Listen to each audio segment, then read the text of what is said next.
ঘটনাটি ঘটেছিল দোহার থানার চর জয়পাড়া নামক গ্রামের এসপি বাড়ির সামনে সেই রাস্তায়, যেখানে একটা কালভার্ট আছে আর তার ঠিক পাশেই আছে বড় একটা ঝোপ। যে জায়গার আরও একটি ঘটনা আমি এর আগেও সবার সাথে শেয়ার করেছি।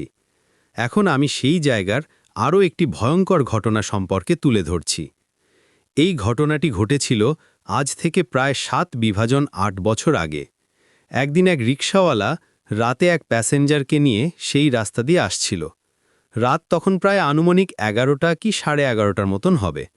আমরা জানি যে গ্রামে 9টা-10টার দিকেই প্রায় বেশিরভাগ মানুষ ঘুমিয়ে পড়ে, তাই সেই সময়টায় সেখানে একেবারেই জনমানবহীন ছিল। তারা দুজনেই সেই রাস্তা ধরে যাচ্ছে, এমন সময় তারা কিছুটা দূর থেকে হঠাৎ সাদা কিছু একটা লক্ষ্য করে। তারা যখন সেই কালভার্টের কাছাকাছি জায়গায় গেল, তখন তারা দেখল যে কালভার্টের উপর সাদা কাপড় পরা একটা লাশ শুয়ে আছে। এরপর তারা দুজনেই রিকশা থেকে নেমে লাশটির কাছে যায়। তারা দুজনেই অবাক হয়ে গেল যে এত রাতে এইখানে একটা লাশকে রেখে গেল।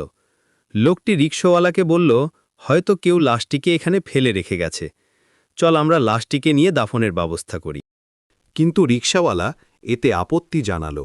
সে লোকটিকে বলল, আমাকে আমার ভাড়া দিয়ে দেন, আমি এইসব লাশ নিয়ে যেতে পারবো না। লোকটি তাকে বলল, ঠিক আছে, তোমাকে ভাড়া 100 টাকা বেশি দেব। এই কথা শুনে রিকশাওয়ালা লাশটি নিতে রাজি হয়, তবে রিকশাওয়ালা লোকটিকে শর্ত দেয় যে লাশটি আপনাকেই তুলতে হবে। লোকটি বলল, ঠিক আছে, তাই হবে।